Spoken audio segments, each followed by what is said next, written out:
Good evening and welcome to Israel Bonds and Manna UK's first of 3 cooking demonstrations surrounding our favourite Jewish festivals.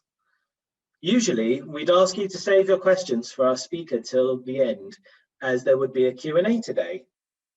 As the format is slightly different, so are the times that we can pose questions to Chef Shiri. Throughout the demonstration, if you have a question, just click on the raise hand button, and when appropriate to interrupt Chef Shiri, we will call on you to ask your questions. The raise hand button is on the bottom of the participants list. All you need to do is to accept the unmute request, and we'll unmute you and ask you. You can ask your question. To start off the proceedings, please welcome Yael and Michal Roth, who will introduce to you our speaker, and they will also talk a little bit about Manna's project at the moment, which is called Mazon. So Yael and Michal, please. Hi everyone. We're Yael and Michal, we're sisters. We set up a project a few months ago, but before we jump into that, we just wanted to introduce Manna UK, who is co-hosting this event tonight. They're a charity in Israel that support hungry children, families, and Holocaust survivors. Unfortunately, 1.7 million Israelis, or the equivalent of 22% of the population, live below the poverty line, and that number has multiplied by 3 since the start of COVID. What Manna provides is both immediate and long-term relief to the impoverished, young and old alike, via a dynamic range of food and social service programs to support Israelis in the hope that they break out of the cycle of poverty and become active and self-sufficient members of society. Which then leads us on to Mazon, which is a platform Michal and I set up a few months ago, which is aimed at raising money for a program teaching teens at risk to become chefs in Dimona. The way we raise the money is by selling DIY food boxes or food kits that we've seen pop up in the last few months with recipes prepared by Israel's best chefs. All our kits are prepared in London and by Maghreb, who also, by the way, sell amazing DIY kits, which is run by Amir and Shiri, who will be teaching us tonight how to bake a bunch of Purim goodies. Shiri's previously worked at restaurants in London that you might know of, called Barbary and the Palomar. And yeah, he's an amazing pastry chef as well, to add to that. So that's a bit about us. And if you have any questions about anything, I'm sure Shiri will answer them during the cooking class, or you can drop Joe an email later and we'll get back to you. So thank you for joining us.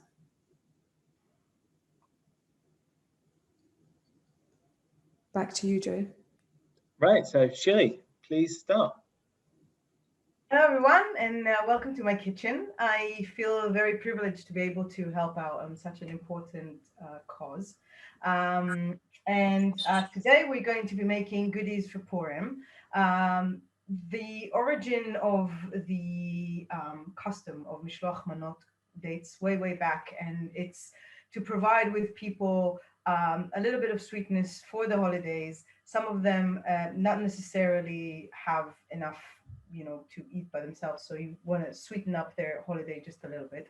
We're going to be making 2 doughs today. One of them is just the hamantaschen, or the ozen haman dough, which is a shortcut pastry, which I will be talking about in a second. And from that, we'll be making a lot of other cookies, and I've made some for you here to see. So we have these checkered cookies, and we have these jammy dodgers, and we have these swirly cookies, and like this one, for instance. And we will also make, obviously, ozen haman, hamantaschen, so with poppy seed and with Nutella. And also we will be making another dough, which is vegan, keto, gluten-free, dairy-free, no eggs. So it's very, very good for people who have allergies. It does contain nuts, almonds, but it's very, very good and crunchy. And this is the kind of like cookie that you can produce with that if you're keeping to that kind of diet. So let's get started. So the dough that we will be The dough that we will be preparing today is called shortcut pastry. And the reason why it's called that, it's because it's short, meaning it doesn't puff up during baking. You don't add any raising agents to it. There are two methods to prepare shortcut pastry. One of them is called sablage and one of them is called crémage. Sablage means sand in French, meaning that the way that you make it is you're preparing a sand-like texture wherein you rub the sugar into the butter and then you mix it with the flour. Very important when you make this kind of dough in both methods is to tamper with the dough as little as possible, because when you do that, you develop the gluten. And when you do develop the gluten, your dough becomes a bit chewy and tough, and we don't want that. We want our biscuits to be crumbly and delicious and to melt in our mouth, basically. So the first method is called sablage, like I said, and the second method is called crémage. Crémage is taking the butter that is room temperature or soft, creaming it with the sugar, and then adding the flour. A lot of people ask me, oh, but I don't have any kind of like fancy equipment. I don't have a standing mixer or a Magimix or a food processor or something like that. Can I still do it? The answer is yes, of course. I'm going to be showing you both methods today, doing them only by hand, and I won't be using any kind of machinery. Of course, you can use machinery if you do have it at home, but it's a good way to make a shortcut. So we're going to start with the first method, the sablage method. And to make that, the recipe for the dough is very, very simple. And it's very easy to remember it by remembering 1, 2, 3. So it's 100 grams of sugar, 200 grams of butter, 300 grams of flour, and an egg. That's it. If you don't eat eggs or you abstain from eating eggs, that's not a problem. You can just use ice cold water. And what the egg and the water do is they introduce moisture into our dough. And once our dough is ready, we can basically make our hamantaschen. So I have here very cold, very, very cold butter. I hope you can see it. And I've cubed it. And I'm going to mix it up with my flour and my sugar. Now you can use icing sugar or caster sugar. If you don't have any of that, you can use normal sugar, but the finer the sugar, the crumblier the texture of the pastry that you're going to produce. So I'm going to simply dump everything in the bowl. So the sugar, the butter, and the flour all go in the same bowl. And now what we're going to do is we're going to use the tips of our fingers, so not to get the warmth of our hands to melt the butter, basically. And we're just going to squeeze the butter between our fingers and introduce that into the flour. Now, if you're doing that at the same time that I'm doing that, another method of doing that is to place everything in your Magimix or your kitchen multi-tool using a metal blade and then pulsing it. Why are we pulsing it? The reason for pulsing it is we want to introduce the butter into the sugar and the flour, but without developing the gluten too much. So I'm basically just using the tips of my finger, and I want to reach a wet sand texture, which I will do in a second.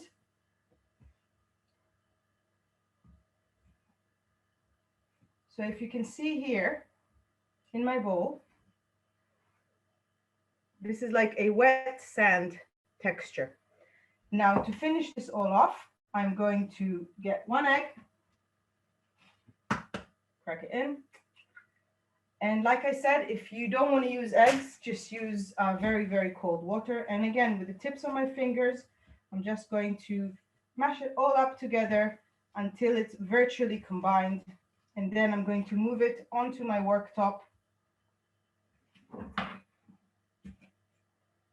combine it all together into one bowl of dough.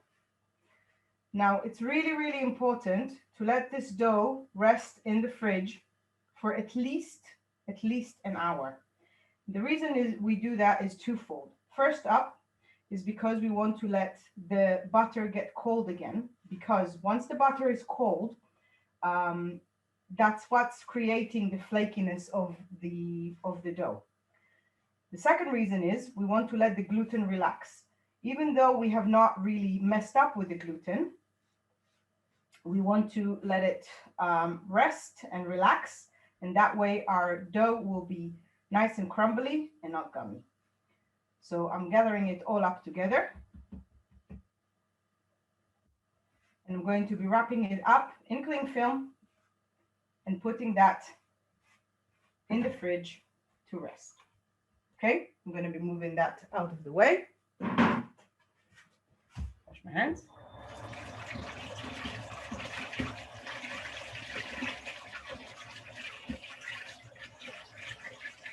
And then we will move to the second method, which, like I said, involves using soft butter and not cold butter. Now, this method is going to be using less of your hands, which is good if you don't like, touching dough too much. So I have here my very soft butter, which is room temperature. Do not melt it in the microwave. The reason for that is because when you do it in the microwave, you get the milky phase and the oily phase of the butter to separate. And that means that your cookie dough will be, again, tough and chewy and not very nice. We have our flour here. For this one, I'm using icing sugar.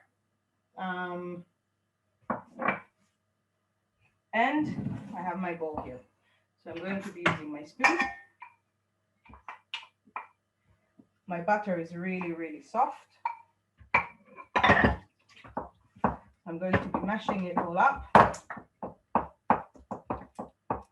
And then I'm going to add my icing sugar. Once again, it's the same quantities. So 200 grams of butter, 100 grams of sugar or icing sugar, and 300 grams of flour. We're going to cream these together.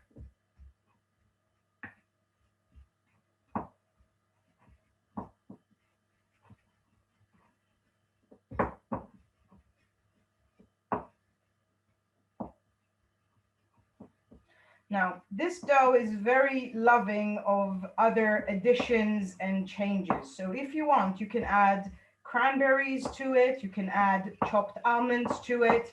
You can add cinnamon. You can add cocoa powder, which is what I'm going to show you in a bit. So as you can see, the butter and the sugar is all creamed together. If you can see it. And then we're going to add our flour. And very carefully cream that together. Once it's all incorporated, I'm going to be adding my egg or my ice water, and then I will create my disc of dough and send it to the fridge to rest. Now, when you flavor your dough with all of these other additions, that's the way that you can create all of those nice cookies that I showed you before. So one way of making, let's say, checkered cookies is to make a chocolatey dough, vanilla-y dough, and then layering them together. But I'm going to show you that in a second. Shiri, we have a question from Lynn. Have you got a chance to answer? Yes, of course. Great. Lynn, would you like to ask your question? Hi, so I just want to check the quantity of water that you would add in place of the egg. Sorry, I missed that. So just to check, if that's all right, please. Yes, of course. It's, well, you start off with 1 tablespoon of water and see how your dough behaves. If it needs more, add a little bit more, tiny bit more at a time. You should get only up to about 2 tablespoons, I'd reckon. No more than that. If your dough needs more than that, then that means it's very, very dry. And perhaps I don't know, maybe you've done something wrong, but about 2 tablespoons of water, of ice cold water, is more than enough. Yeah. As you can see now, our dough is nice and crumbly. Okay. It's quite dry. If I want to clump it together, it will clump, which means that it's almost ready to go, but it's still very crumbly. So at this stage, we will be introducing either our ice water or the egg. So for this, I'm going to be introducing my water. The water in my tap is quite cold, so I'm going to be doing that. Okay, and then I'm going to get a spoon. I'm going to start off with 1.5 tablespoons of water, mixing it all in, just seeing how it clumps up nicely together. I'm reminding you to avoid touching the dough too much, because we don't want to overwork it. If we overwork our dough, it's going to become tough and not very pleasant. Now it's already clumping up quite nicely. I'm going to transfer that into my work surface.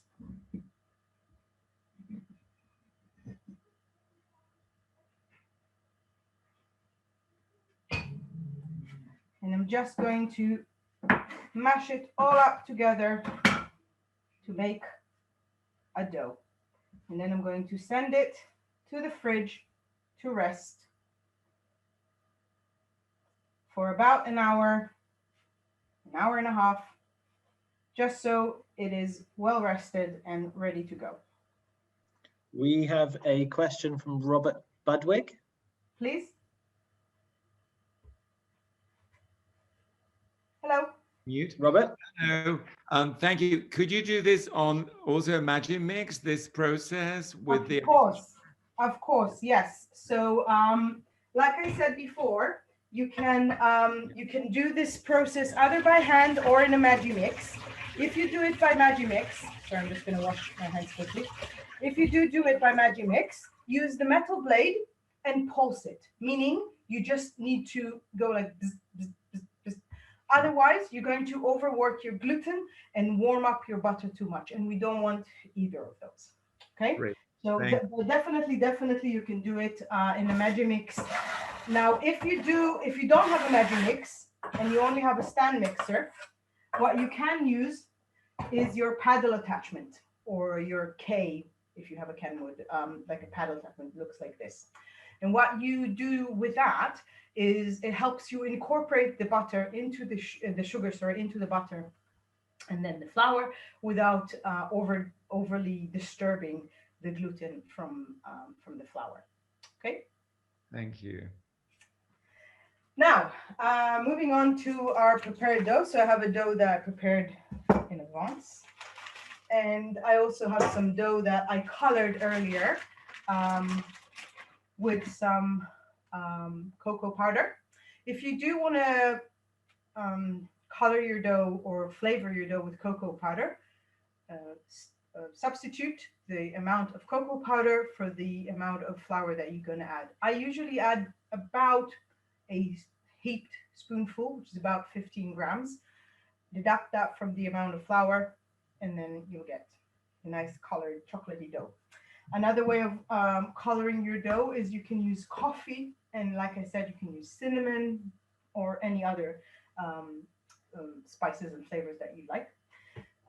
You can also color this using food coloring. So I don't know if you can see, but I have some red and green and yellow and blue. And I'm using gel food coloring. These are easily, you can easily buy them anywhere. I bought these online, but you can get them like at Tesco's or whatever. And the reason why I'm using that is because it's Purim and it's a, a bit of a silly holiday. So what we do is we're going to pinch out small balls of dough, and then we're going to stick them onto our hamantaschen and make them a little bit polka dotty. And I think it's very cute and very, if you go online, it's very Instagrammable, but you don't have to. As you can see, my dough is quite hard. It's been in the fridge. So I'm going to leave it out here to rest for a second before I start rolling it.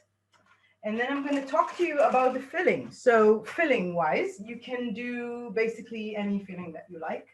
I had a little, I asked all the people that were performing this event before the event what they prefer. And I was shocked to find out everyone likes chocolate. I mean, come on, people, what do you like? It's supposed to be poppy seeds.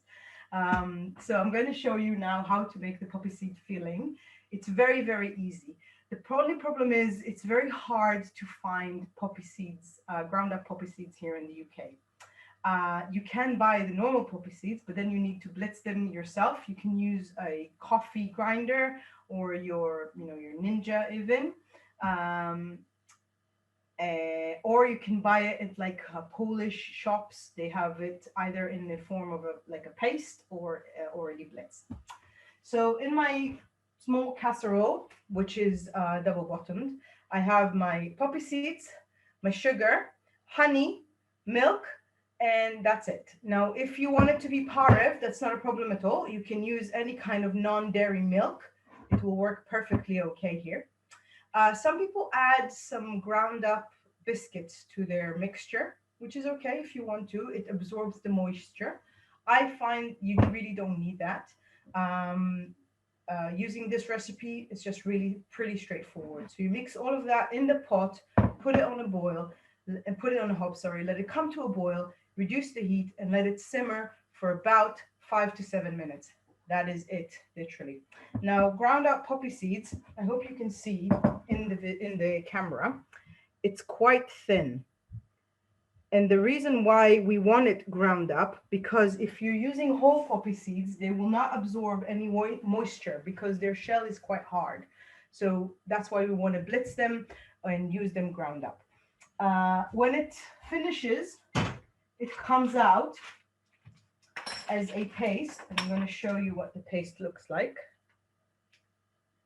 So it's very, very nice and firm. You can pipe it. Very, very delicious if you are normal and like poppy seeds like I do. But if you're not, there's nothing wrong with it. Right, so our dough. If you want to make the checkered cookies like I showed you before, what you need to do is you need to get your white dough and your dark dough, and you need to roll them roughly to about the same size. Okay, I'm going to do that before I'm going to do the hamantaschen. So I'm going to roll them to roughly the same size. I'm using a little bit of flour, not a lot, because I don't want to dry my pastry. So I'm just using a tiny bit of flour on my worktop and a tiny bit of flour on my rolling pin. Now, if you don't have a rolling pin, you can use a bottle of wine. It's okay, I'm not judging. Whatever you have, it's fine.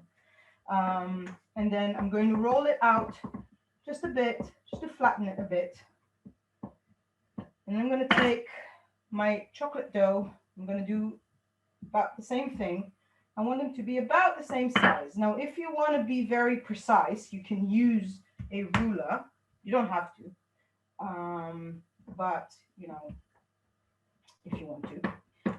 So we have 2 slabs of dough that are pretty much the same thickness. Okay, it doesn't have to be the same length because I'm going to trim them in a second, but they need to be about the same thickness. I'm going to place them one on top of the other, like so.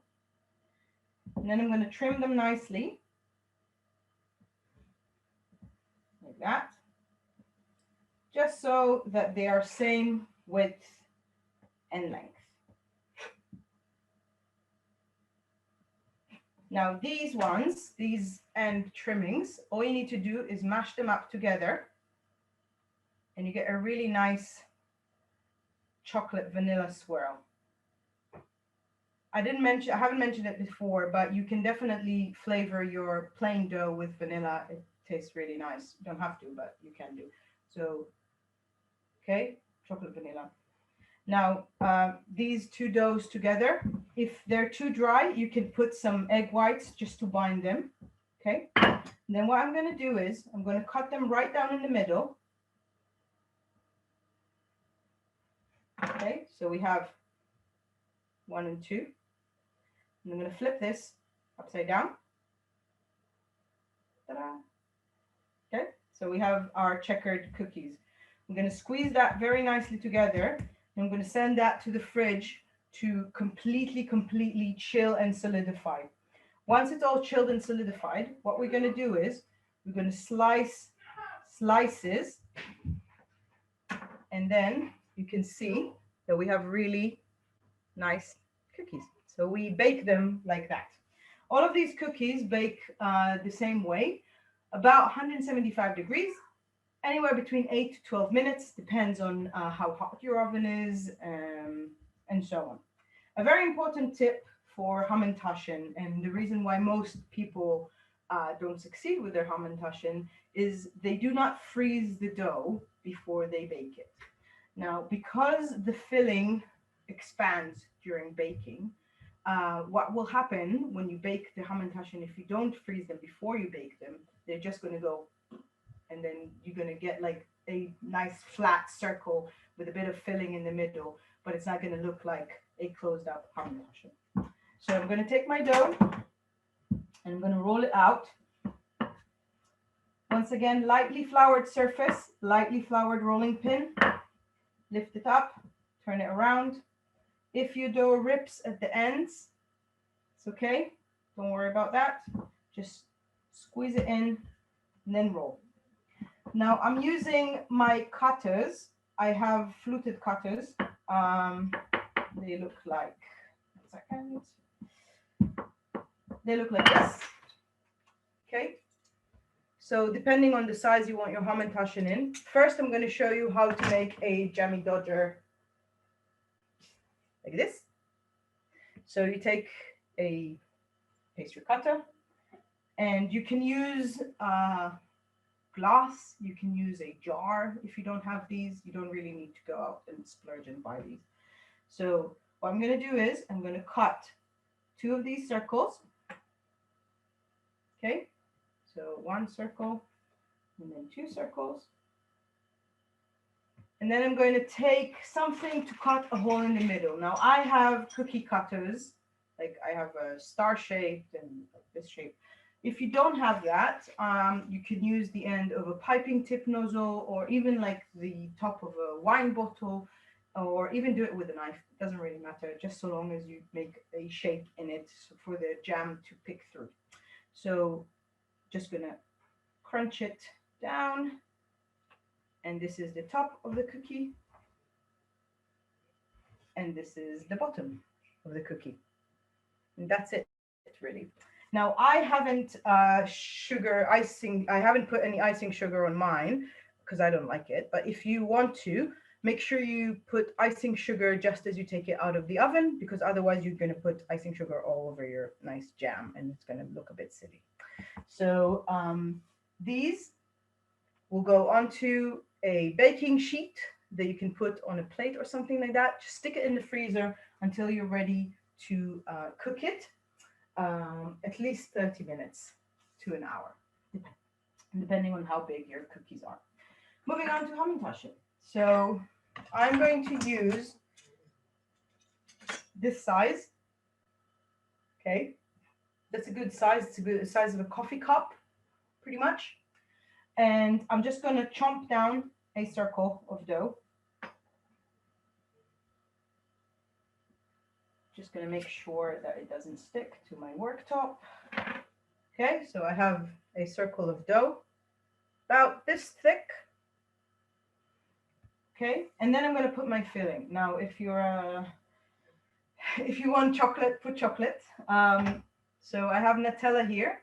You can mix the Nutella with a little bit of biscuit, crunched up biscuits, or a little bit of ground almonds.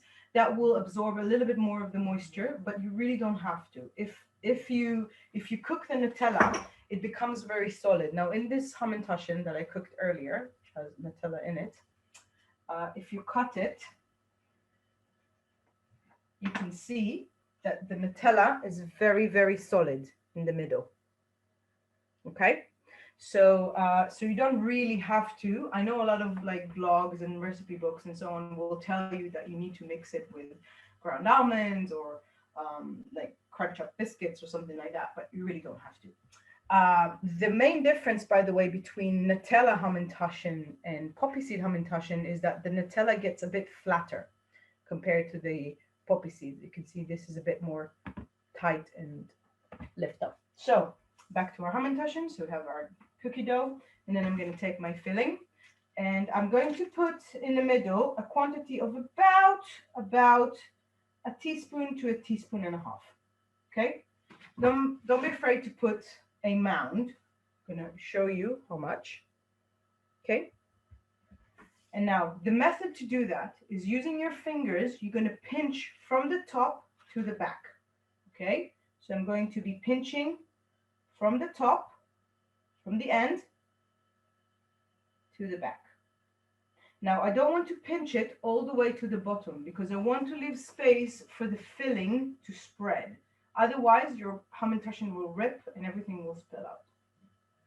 So again, on the sides, these sides, just lifting it from the back, and then I'm going to pinch like so. And again, with my fingers, I'm going to be pinching from the top to the back. So in that kind of motion. And again, and that's it. And this is my hamantaschen. I have to send it, like I said, to the freezer. Once again, I'm going to show you one more time. This time I'm going to show you with Nutella. So I'm going to take a little bit of my dough, flour my worktop, just a tiny, tiny bit, flour my rolling pin,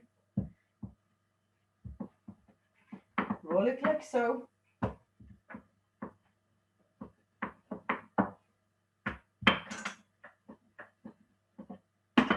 I'm going to chomp out a circle.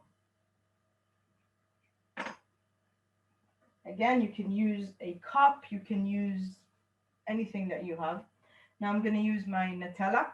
So I'm going to take a heaped teaspoonful. Okay, I'm going to put it right in the middle.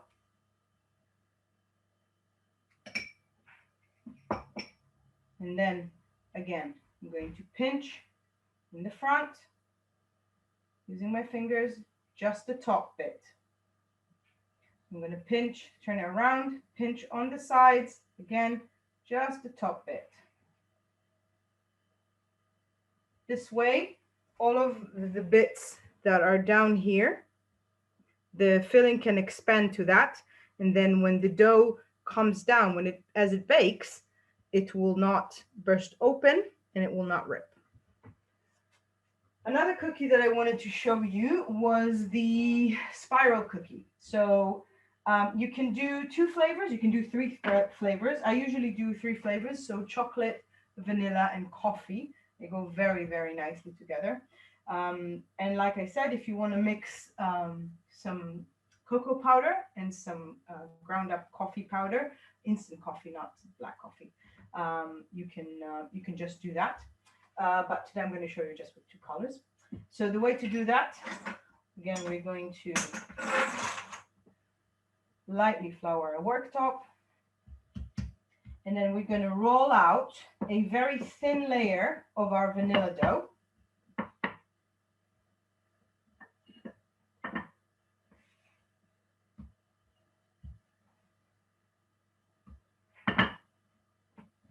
Maybe a bit thinner.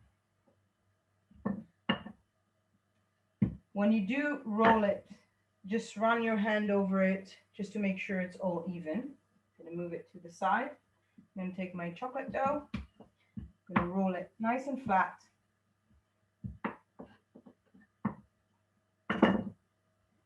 Just need a bit of flour.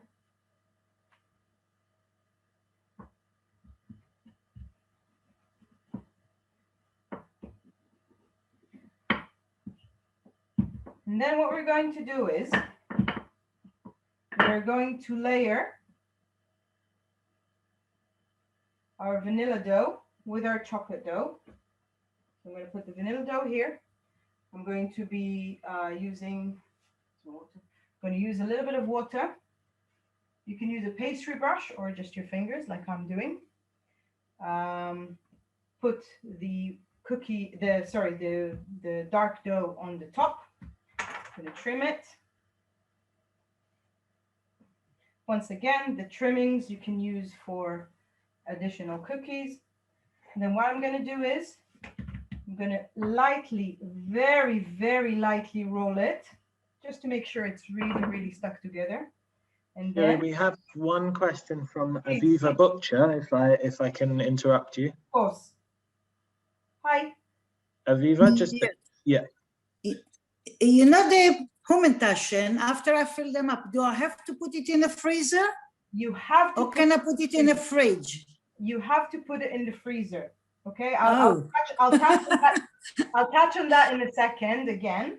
Okay, just to show you, I've rolled it up into like a little sausage of chocolate and vanilla. And then once it's been in the fridge, I'm going to let it rest in the fridge, but I'm going to cut it now and show you what it looks like. So once it's been in the fridge and it's nice and cold, this is what it looks like on the inside. Really cute swirl. And then we just cut up chunks of it, not too thick, about this thick. Okay.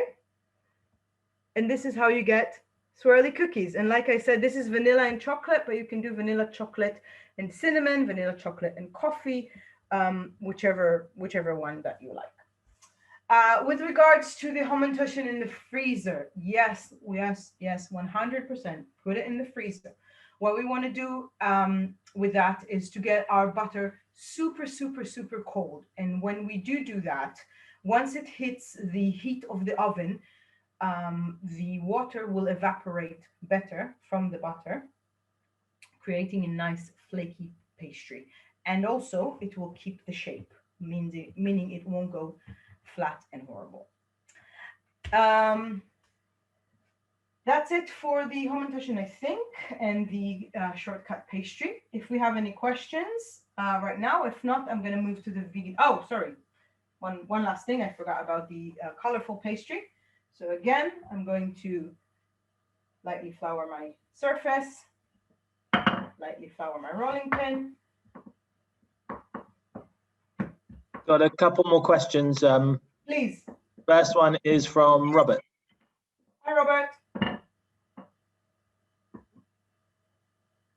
Hello. Robert, all you have to do is accept the unmute. Hi. Just quickly, on the chocolate pastry, you just add some cocoa powder, right? Exactly. Like a tablespoon or yes. half a So I substitute the equal amount of cocoa powder that I put in by flour. So I remove a tablespoon of flour and I put in a tablespoon of cocoa powder. Okay. But if you want your dough to be a bit more chocolatey, maybe you can do like a tablespoon and a half-ish. Don't go over because it will make your dough very bitter. I'm going to close out. Yeah, we had another question. One more question from Lynn. Please. Hi, how long do you freeze the hamantaschen for? Sorry, I don't know if you mentioned that already. Until they're very, very solid, I'd say anywhere between half an hour to an hour. Just take your time with that because that will ensure that your hamantaschen will be very, very nice and solid and beautiful when they come out. So I have one hamantaschen here that I've just rolled, and I'm going to pinch my really pretty, colorful dough. Okay, so I'm going to make really, really tiny, tiny balls. I hope you can see them. They're very, very small. And then I'm going to take some water, rub it on the side of the hamantaschen, and just put this little dot here. And then I'm going to take some blue and put it here. And then we're going to take some, I don't know what, green, put it up here. Some yellow. We'll use a little bit more water. Put it up here. And then once you do that and you freeze it, once you bake it, you have, kind of spotty, a bit more jovial hamantaschen. I hope you can see it. They're very cute like that. So it's just another way of, zhuzhing them up a little bit, making them a tiny bit more special. But again, it's completely up to you. Other ideas of filling, you can use chopped dates, any dates that you can find that are dried. Blitz them in your Ninja or your blender or whatever with a little bit of warm water and some cinnamon. They're sweet enough as they are, so you don't need to add any sugar to that. And that's a beautiful, beautiful vegan feeling to your hamantaschen. You can make the hamantaschen obviously vegan. If you use vegan parev, if you use butter substitute, any kind, it doesn't really matter which one.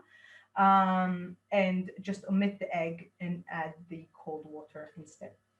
Moving on. One question from Daphna before we move on. Hey, Daphna. Hi, thank you. Would you mind explaining how you did the poppy seed filling? I'm one of the few that love it. Of course. Like I said before, so basically you put all of your filling ingredients into a little pot and just bring it to a boil and let it simmer for 5 to 10 minutes. The filling that we have here is ground up poppy seeds. And like I said, they're a bit hard to come by in the UK. So you can buy the whole, like normal poppy seeds that you would buy in any shop, and then just blitz them in like a coffee grinder or your Ninja or something like that. But they have to be ground up. Otherwise, they will not absorb any of the moisture and your filling will be a bit crunchy and not unified. So we have 200 grams of poppy seeds. We have 200 grams of milk, which is 3/4 of a cup of milk. We have 130 grams of sugar, which is half a cup plus 2 tablespoons of sugar. We have 20 grams of honey, which is a heaped spoonful of honey. And we have 40 grams of ground almonds, which is about 1/3 of a cup of ground almonds. Everything goes in the pot on the hob, just very slowly on a medium-low heat, bring to a boil, stirring constantly. Once it comes to a boil, which will be very quickly, just continue stirring for about 5 to 7 minutes until it all comes together. So this is what it looks like before we cook it, all the various ingredients inside. And then once it's cooked, I just put it in a piping bag because it's easier for me. It becomes very, very nice and thick and almost paste-like. So I hope you can see. Okay, it's very, very nice and shiny. You can see recipes online that call for ground up biscuits to add to that. I don't feel like you need to in this filling. You can add a little bit of butter if you feel that your filling is not solid enough. But this is like the basic recipe. That's it. Any more questions? Not at the moment. We're good to go. Great. So we're moving on to our vegan dough. And this dough is very, very easy to make. It is a go-to vegan biscuit recipe.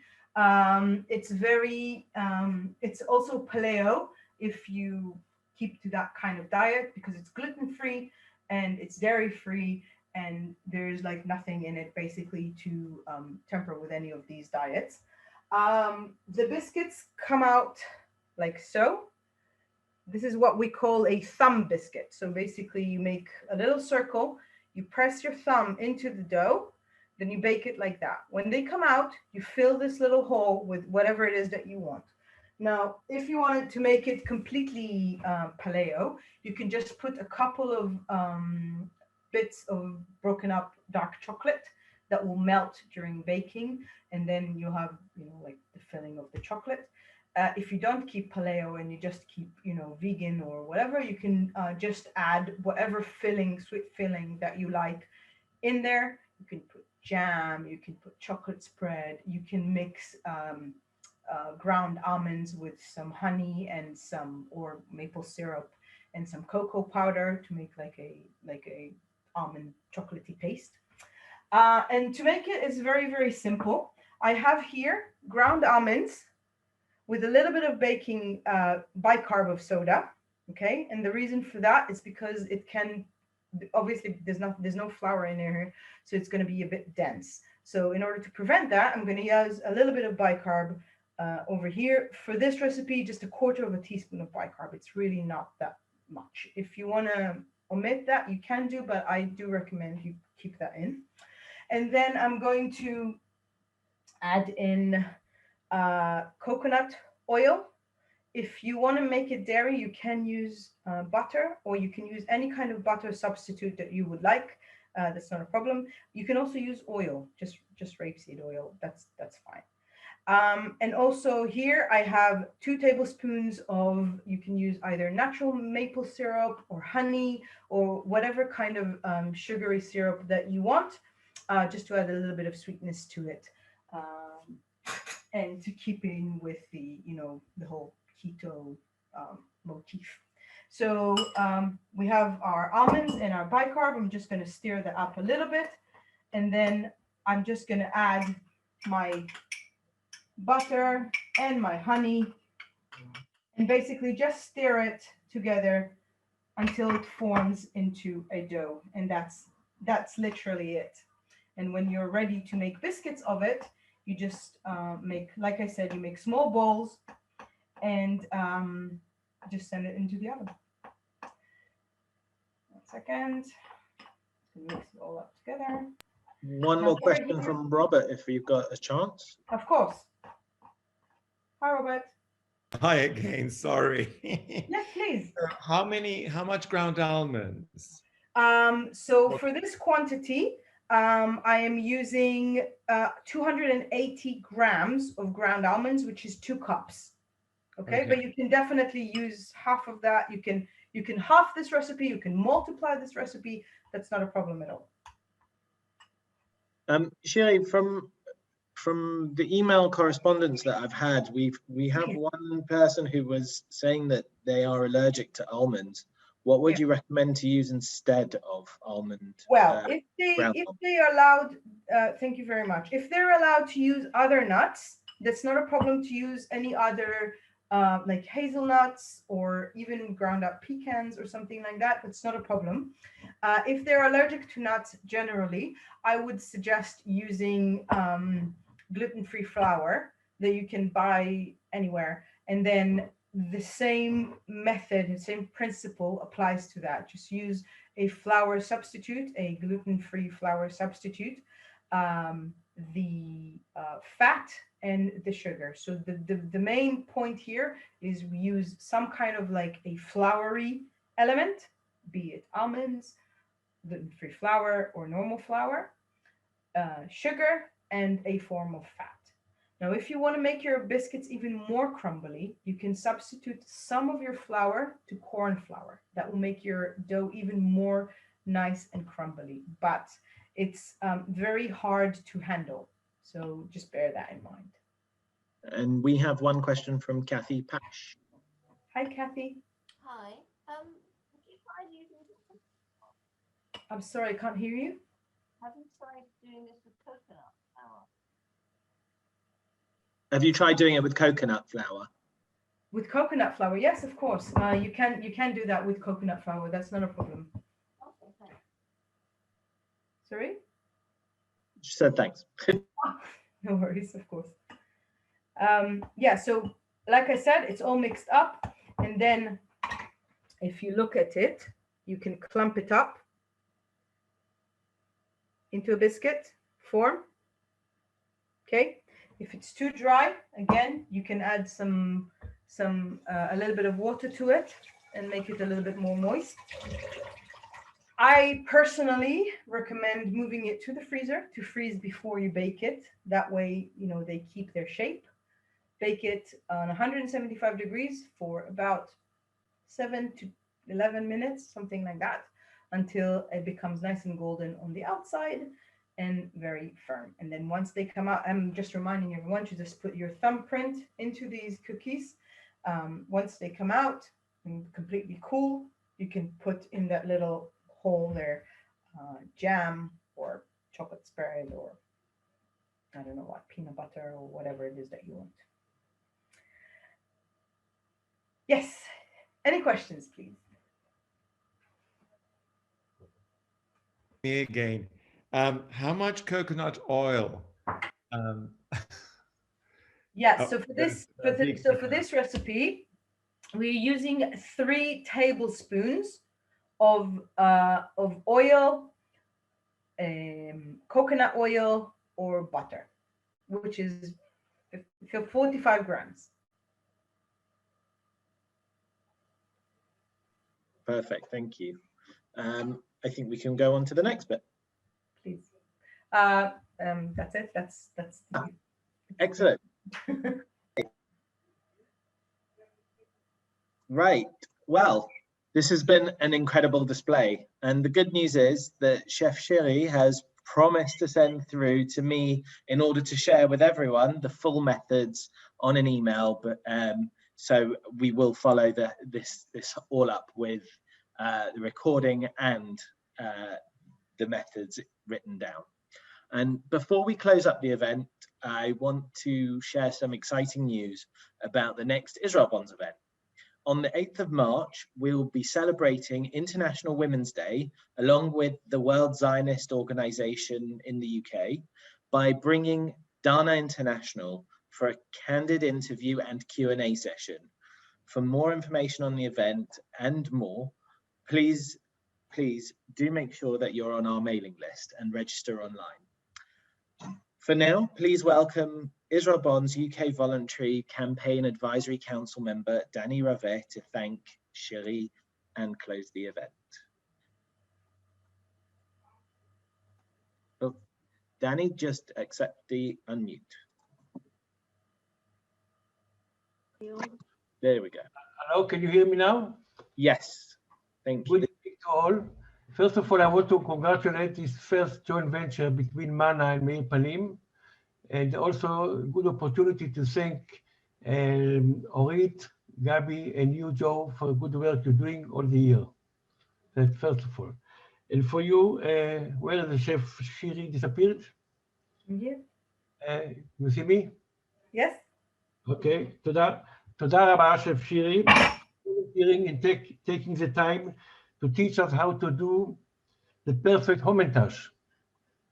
Manna Meir Panim UK and its new initiative Mazon and Israel Bonds Common Denominator in Israel, Manna in its drive to help those in need in Israel Bonds is promoting the bonds to support Israel Finance Ministry.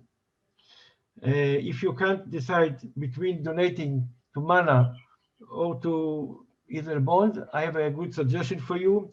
You buy the bonds and donate it to the Manna UK. And I wish you all the best and good evening. Thank you. Thank you to everyone, and thank you, Chef Shiri. Thank you very much. Good evening. Good night, everyone.